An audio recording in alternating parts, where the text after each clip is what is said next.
ഞാൻ doctor MP മണി. ഇന്ന് ലോക ആസ്തമ ദിനമാണ്.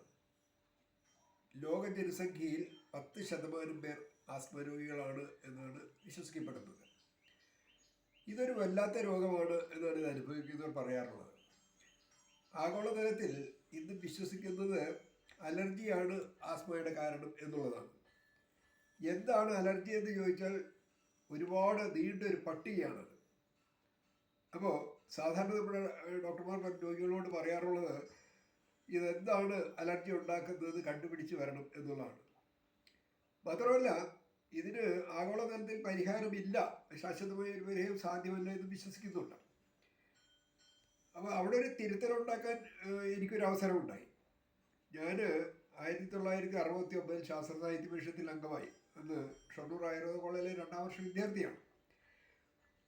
അപ്പോൾ അന്ന് ഞങ്ങളുടെ ഷൊർണൂർ യൂണിറ്റ്, ശാസ്ത്ര സാഹിത്യ പരിഷത്തിൻ്റെ ഷൊർണൂർ യൂണിറ്റ് എന്ന് പറയുന്നത് ആയുർവേദ അലോപ്പതി വിദഗ്ധന്മാർ, കോളേജിലെ ശാസ്ത്രാധ്യാപകർ, സാഹിത്യകാരന്മാർ, ഇങ്ങനെ ഒരുപാട് പ്രഗത്ഭരുടെ ഒരു കൂട്ടായ്മയാണ്. അപ്പോൾ ഞങ്ങളത് വൈകിട്ട് മിക്കവാറും ദിവസങ്ങളിൽ എല്ലാവരും കൂടെ കൂടും. സൂര്യന് താഴെയുള്ള ഏറെക്കുറെ എല്ലാ വിഷയങ്ങളെക്കുറിച്ചും ചർച്ച ചെയ്യാറുണ്ട്. എനിക്കത് 19 വയസ്സാണ് പ്രായം ചേരുന്ന കാലത്ത്. അങ്ങനെ ഇരിക്കുമ്പോൾ ഒരു ദിവസം ഏതാണ്ട് അത് കഴിഞ്ഞ് 1-2 കൊല്ലങ്ങൾക്ക് ശേഷമാണ്, അന്ന് ഞങ്ങളുടെ പഞ്ചായത്ത് പ്രസിഡന്റ്, അന്ന് ഷൊർണൂർ പഞ്ചായത്താണ്, മുനിസിപ്പാലിറ്റി ആയിട്ടില്ല, പഞ്ചായത്ത് പ്രസിഡന്റ് ഒരു ഡോക്ടർ KPN മേനോൻ സാറായിരുന്നു. അദ്ദേഹം അലോപ്പതി ഡോക്ടറാണ്. അദ്ദേഹത്തിൻ്റെ വീട്ടിൽ ഒരു ദിവസം സംസാരിച്ചുകൊണ്ടിരുന്നപ്പോൾ അദ്ദേഹമാണ് ഒരു പുതിയ ആശയം എൻ്റെ മനസ്സിലേക്ക് കയറ്റിവിട്ടത്. താൻ പഠിച്ചിറങ്ങി കഴിഞ്ഞാൽ ആസ്മയ്ക്ക് ഒരു പരിഹാരം കാണാൻ ശ്രമിക്കണം. അദ്ദേഹത്തെ മദ്രാസ് മെഡിക്കൽ കോളേജ് ചേർത്ത് കഴിഞ്ഞപ്പോൾ അദ്ദേഹത്തിൻ്റെ അച്ഛൻ ആവശ്യപ്പെട്ടായിരുന്നു അത്, ആസ്മയ്ക്ക് ഒരു പരിഹാരം കണ്ടുപിടിക്കണം. എനിക്കതിന് കഴിഞ്ഞില്ല, താനൊന്ന് ശ്രമിച്ചു നോക്ക് എന്ന് പറഞ്ഞു. സത്യത്തിൽ അതൊരു ഉൾവിളിയായിരുന്നു. അതിനുശേഷം അല്ലെങ്കിൽ അന്ന് മുതൽ ഓരോ ആസ്മ രോഗിയും എനിക്ക് പഠനവസ്തുവായിരുന്നു, പഠിക്കാനുള്ള മെറ്റീരിയലായിരുന്നു. എന്താണ് ഇതിന് കാരണം? അതങ്ങനെ നീണ്ടു പോയി. ഞാനങ്ങനെ ഒരു ആയുർവേദ കോർപ്പറേറ്റ് സ്ഥാപനത്തിൽ ജോലിക്ക് കയറി. എവിടെ പോയാലും ഇതെൻ്റെ മനസ്സിലുണ്ടായിരുന്നു, എന്താണ് ആസ്മയ്ക്ക് കാരണം ഇതിന് കാരണം അലർജിയാണ്, ഇതിന് പരിഹാരമില്ലെന്ന് ഡോക്ടർ പറയാൻ പാടില്ല. കാരണം രോഗം മാറാൻ വേണ്ടിയാണ് രോഗികൾ ഡോക്ടറെ കാണുന്നത്. ഒരു കാരണവശാലും ഒരു രോഗിയോടും ഇതിൻ്റെ കാരണം അറിയില്ല എന്ന് ഒരു ഡോക്ടറും പറയാൻ പാടില്ല. ഞാനങ്ങനെ പറയാറില്ല. മാത്രമല്ല പരിഹാരമില്ല, ഇത് മാറില്ല എന്ന് ഒരു കാരണവശാലും പറയാൻ പാടില്ല. കാരണം അത് രോഗിയുടെ മനസ്സിലുണ്ടാകുന്ന ആഘാതം വളരെ വലുതാണ്. അപ്പോൾ ഇതിൻ്റെ പഠനത്തിൽ എനിക്ക് വ്യക്തമായിട്ട് ആദ്യം ഒരു സംശയം തോന്നിയ കാര്യം, നമ്മുടെ രോഗികൾ പൊടി തട്ടുമ്പോഴല്ല ശ്വാസം മുട്ടലുണ്ടാകുന്നത്, അലർജി ഉണ്ടാകുന്നതുമായിട്ട് ബന്ധപ്പെടുമ്പോഴല്ല ശ്വാസം മുട്ടലുണ്ടാകുന്നത്. ബഹുഭൂരിപക്ഷം പേരും, ആസ്മ രോഗികളിൽ ബഹുഭൂരിപക്ഷം പേരും രാത്രി ആഹാരമൊക്കെ കഴിഞ്ഞ് സുഖമായി കിടക്കും. അപ്പോൾ ഈ കിടന്നുറങ്ങുന്ന മുറിയിൽ അലർജി ഉണ്ടാക്കുന്ന എന്തെങ്കിലും പദാർത്ഥം ഉണ്ടായിരുന്നില്ല, എന്തെങ്കിലും മെറ്റീരിയൽ ഉണ്ടെന്ന് വയ്ക്കുക, ഇവർക്ക് ഉറങ്ങാൻ കഴിയില്ല. ഇവരൊക്കെ സുഖമായി ഉറങ്ങും.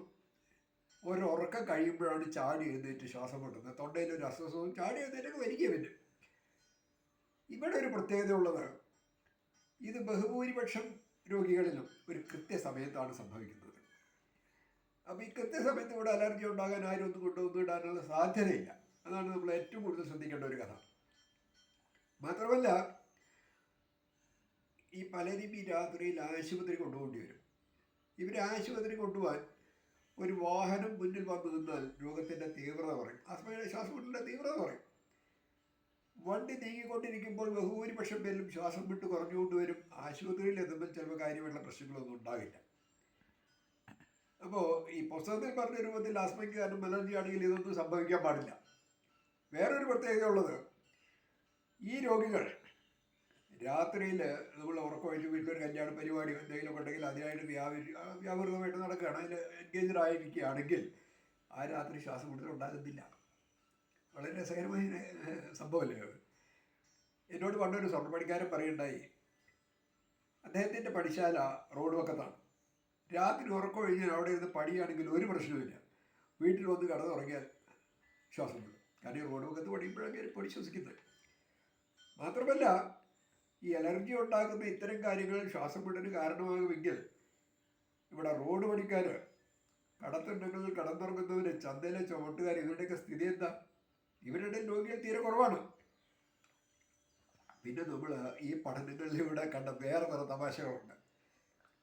ഈ ആസ്മ രോഗികൾ ഏത് ഡോക്ടറെ കണ്ടാലും ആദ്യം കൊടുക്കുന്ന ഒരു പ്രിസ്ക്രിപ്ഷൻ ഉണ്ടല്ലോ, അതിലെ മരുന്നുകൾക്ക് നല്ല റിസൾട്ടായിരിക്കും.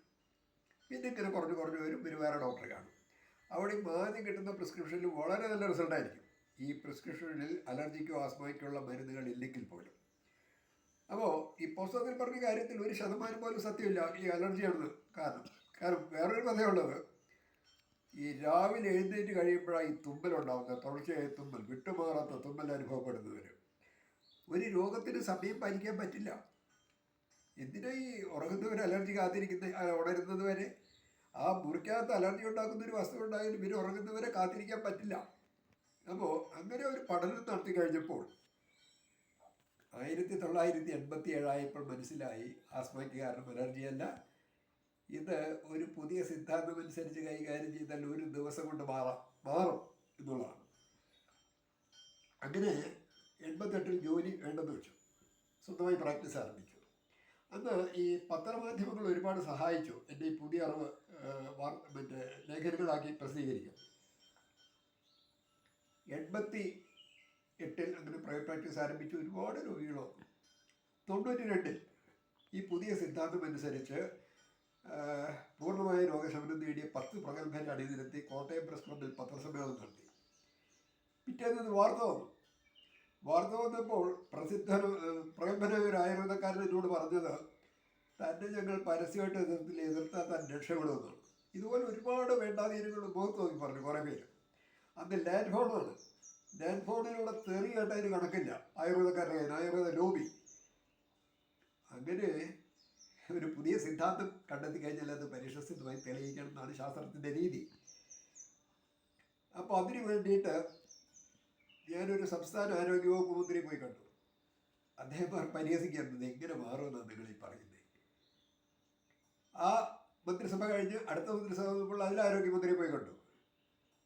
അദ്ദേഹത്തോട് തൊഴുതിട്ട് പറഞ്ഞു, ഈ വലിയ വിവാദമൊന്നുമില്ലാതെ ഈ കസേരയിൽ നിന്ന് ഇറങ്ങിപ്പോകണമെന്നാണ് എൻ്റെ മോഹം. എങ്ങനെയുണ്ട് നമ്മുടെ സർക്കാരുകൾ? ഇവരാണ് ഈ ശാസ്ത്ര പുരോഗതിയെക്കുറിച്ച് സംസാരിക്കുന്നത്, വാദവരാതെ ജനക്ഷേമത്തെക്കുറിച്ച്. അങ്ങനെ എപ്പോഴാണ് ബഹുമാനപ്പെട്ട അടൽ ബിഹാരി വാജ്പേയി ഇന്ത്യയുടെ പ്രധാനമന്ത്രിയാകുന്നത്.